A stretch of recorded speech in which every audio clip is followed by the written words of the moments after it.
Il est auteur de plusieurs séries et longs métrages à succès et l'un des plus doués de sa génération dans le domaine du 7e art. Mesdames et messieurs, votre émission Le Coin de l'Entrepreneur accueille le patron de Orimoprod, un géant du 7e art à l'échelle africaine.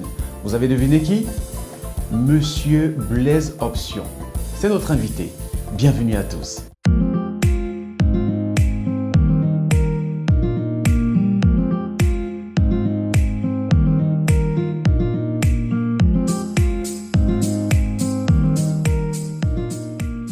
Alors, comment se porte le réalisateur, producteur, scénariste en ce temps de crise?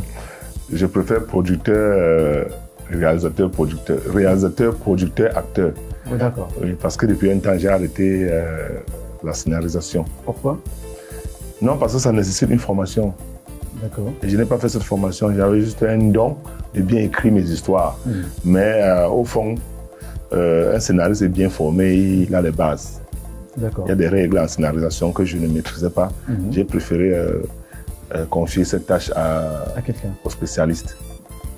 Mais il y a une formation quand même, qui n'a pas intégré ce volet-là. Oui, moi j'ai fait une formation plutôt en réalisation. D'accord. Oui, et la formation en jeu d'acteur, c'est tous les jours. À chaque fois qu'on a la possibilité, quand il y a un atelier, je ne manque pas d'y aller. Oui.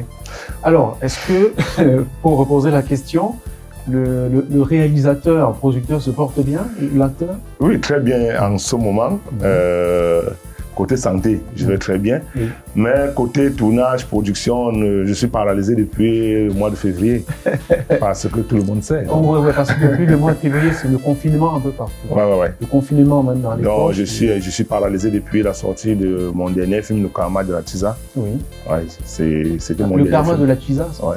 C'est un long métrage. Oui, un long métrage. J'ai fait sortir deux longs métrages en fin d'année, Mon Sang. Oui. Mon Sang en décembre et Le Karma de la Tisa en février. Et c'était prévu pour faire, j'étais lancé à faire un long métrage chaque mois. Oui. Parce que j'avais baptisé ce challenge Nollywood. Je voulais faire 12 films en un an. Oui. Malheureusement, comme on dit chez nous, l'homme propose, Dieu dispose. Voilà, le Corona en a décidé autrement, mais c'est pas la fin du monde. Il y a forcément des projets sur lesquels Blaise travaille actuellement. Oui, en ce moment, mon équipe et moi, nous travaillons sur un feuilleton. Oui. Un feuilleton intitulé Tourbillon. Oui. Tourbillon tout court. Bon, je sais que Blaise, c'est quelqu'un... C'est vrai qu'il a dit tout à l'heure qu'il n'est pas scénariste, mais on sent quand même, en regardant Conséquences Tribales, qui est le produit avec lequel il a pénétré le marché, qu'il a quand même des prédispositions naturelles dans l'écriture. Des scénarios intéressants. Oui, comme je l'ai dit, c'est un don. Maintenant, quand un spécialiste, un professionnel de la chose regarde le film, il sait que ce n'est pas un scénariste qui a écrit le film. Oui. Mais le profane, le public adhère parce que, bon, maintenant, pour passer à l'étape supérieure, pour ne pas rester seulement au niveau du public, il faut travailler avec des professionnels. C'est moi qui ai écrit Conséquences Tribales, c'est vrai. Mais quand un professionnel regarde Conséquences Tribales, il te dit que c'est l'histoire qui a été tournée, ce n'est pas un scénario. D'accord. Oui, tout à fait, parce que c'est très naturel. Voilà, c'est naturel, c'est l'histoire, on a tourné une histoire. On a Conséquences Tribales, on a Engagement mortel, on a même Manipulation fatale. C'est l'histoire qui a été tournée. Voilà. Oui, je le dis parce que c'est moi qui les ai écrits. C'est pour ça que je dis que c'est l'histoire qui a été tournée. Parce qu'il y a certaines choses que si on ne vous explique pas, vous ne pouvez pas comprendre. Tout à fait. Mais je ne dis pas que ce n'est pas bien. C'est très bien pour le public, pour les gens qui regardent les cinéphiles. Mais pour un professionnel, ou peut-être pour les chaînes de télévision qui exigent la qualité en scénario, ils ne peuvent pas acheter. Voilà. D'accord. Donc à ce moment, il faut faire appel aux professionnels. Voilà. On va revenir sur Conséquences Tribales, qui est un très, très bon film et très bon long métrage. Mon premier bébé. Le premier bébé qui a d'ailleurs été coopté pour le festival Écran Noir de Bassek Bakobio, qui est l'un des pionniers du cinéma à l'échelle africaine d'ailleurs. Mais revenons à Blaise Option. On sait que la filiation complète, c'est Blaise Tédiou. Blaise Tédiou, oui. Tédiou, mais Blaise Option. Pourquoi Option? Ça m'a toujours un peu intrigué, je veux savoir. Blaise Option ne vient pas du cinéma. Blaise Option vient du fait que avant d'être cinéaste, pas avant d'être cinéaste, je suis fan de cinéma depuis l'enfance, mais à un moment, j'ai fait les affaires. J'ai fait les affaires. Je faisais dans l'importation des téléphones mobiles. Oui. Ouais. J'étais l'un des plus grands importateurs de téléphones mobiles, je peux dire à Douala, au marché Congo. Et je faisais plus dans les téléphones optionnés. Donc les derniers sortis. Dernier cri, quoi. Voilà. Donc à chaque fois qu'un client venait au marché, quand il cherchait un téléphone, on dit aller chez Blaise Option. Parce que je faisais dans les options, en fait. Oui. Donc c'est arrivé au niveau où j'étais obligé de mettre ma boutique Blaise Option mobile. D'accord. Donc mon nom Blaise Option vient du marché Congo, en fait. Ah, je comprends. Du marché Congo. Oui. Bon, malheureusement, j'ai arrêté tout pour me consacrer au cinéma. Justement, et là, pourquoi avoir commencé le cinéma seulement en 2015 alors que 2014, alors que vous étiez déjà un amoureux de la chose.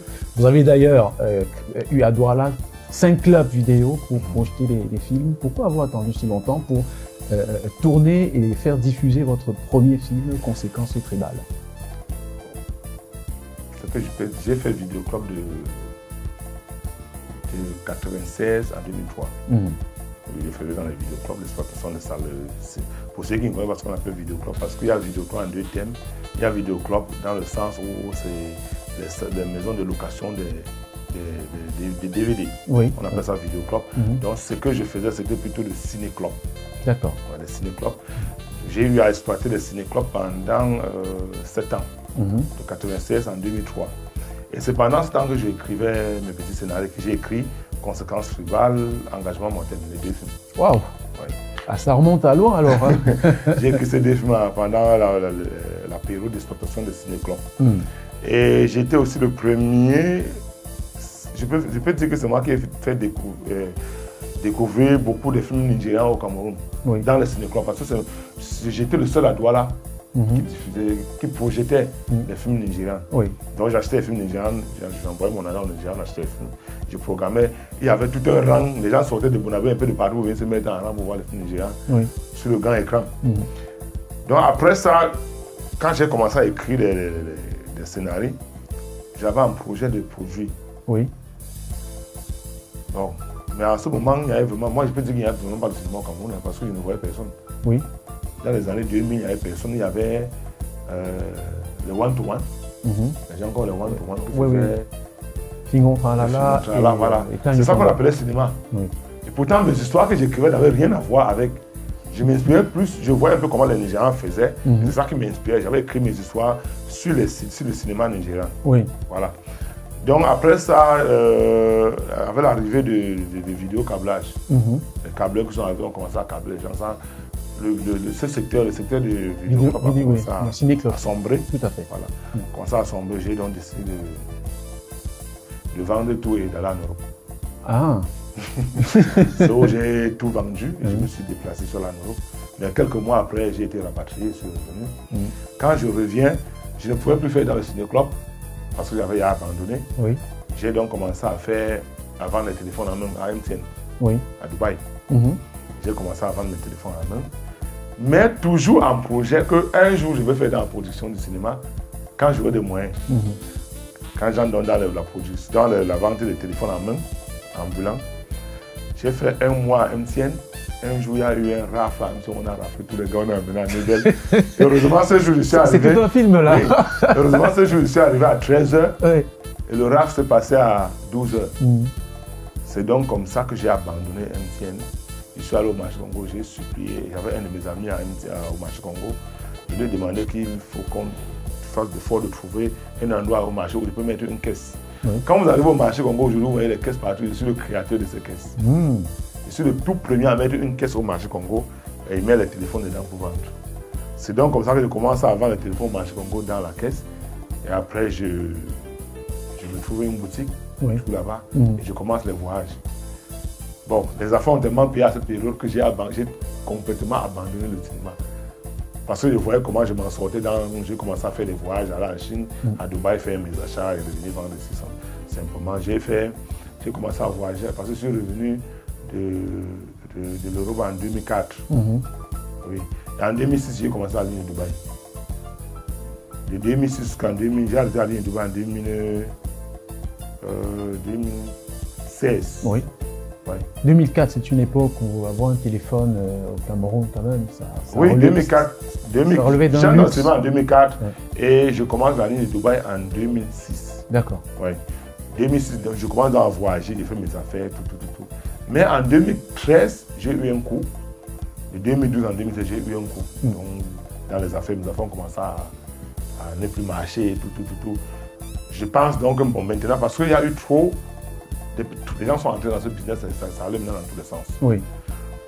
Maintenant, comme je m'en sortais plus comme auparavant, j'ai donc décidé que bon, maintenant, il faut un peu investir dans mon secteur, le secteur que j'aime de plus. Qui me passionne. Parce que là-bas, même si je perds, c'est ma passion. Parce que quand vous faites quelque chose par amour, même quand ça ne vous paye pas, vous êtes déjà content du résultat. Le résultat seulement vous suffit. Tout à fait. Voilà donc comment j'ai décidé de lancer Conséquence Tribal en 2014. Voilà, qui est le tout premier bébé. Tout premier bébé de Orimo Production. Orimo Production, en fait, c'est Orimo. J'avais ouvert une boutique à quoi qui s'appelait Orimo. Qui est une marque. Oui, bon, comme c'est une salle, oui. J'avais mis là Original Mobile. Parce que le nom de la boutique d'abord c'était Orimo, oui. Original Mobile. D'accord. Parce que le nom de la boutique c'était Original Mobile électronique. D'accord. Mais quand je faisais quand j'ai créé l'entreprise, comme je pensais, je voulais lancer mon truc, j'ai mis là commerce général et production audiovisuelle. Ce qui fait que j'ai maintenant exploité les deux noms, Original Movie et Original Mobile. Je vois.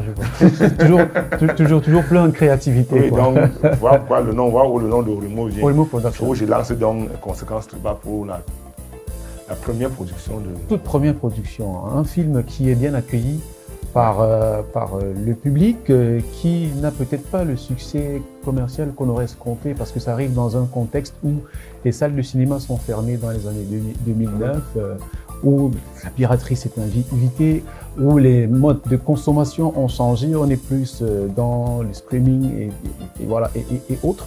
Mais tu as quand même tenu à rentrer, à reconnecter, à te renouer. Oui, je veux dire, à renouer avec tes premières amours. Ouais. Est-ce que si ton business avait continué de marcher, fonctionner normalement, tu serais revenu dans le cinéma? Oui, j'essaie toujours de revenir dans le cinéma parce que ça me suivait toujours. Oui. Parce que moi, quand je rentre chez moi le soir, même après mes affaires, je visionne, je peux visionner jusqu'à même 2 heures. C'est le sommeil qui m'arrange en fait. Tu vois, je suis très très passionné du cinéma. En fait, avant que je n'aille dans le cinéma en 2014, ce que j'avais en programme, c'était quoi? C'est que quand j'aurai 50 ans, je vais commencer à produire des films. Donc je continuais à écrire, je déposais. Je vais produire, donc ce n'était pas pour jouer. D'accord. Au départ, c'est quand mes enfants ont commencé à dandiner que j'ai...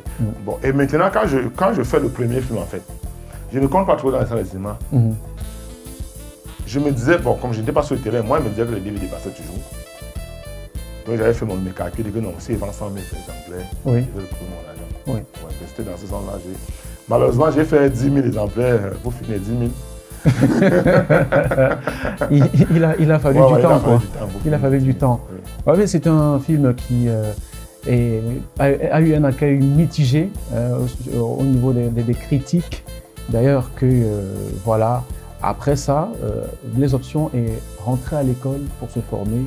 Histoire passionnante, histoire inspirante, on va en reparler dans la deuxième partie de votre émission, Le Coin de l'entrepreneur sur MC Business TV, qui est un invité spécial aujourd'hui, producteur le plus en vue, si ce n'est l'un des plus en vue au Cameroun actuellement, à travers ses longs métrages et ses séries à succès, Blaise Option, évidemment.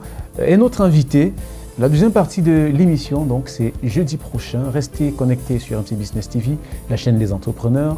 Abonnez-vous, partagez cette vidéo et surtout activez la cloche de notification pour ne rien louper des prochains rendez-vous de votre émission préférée.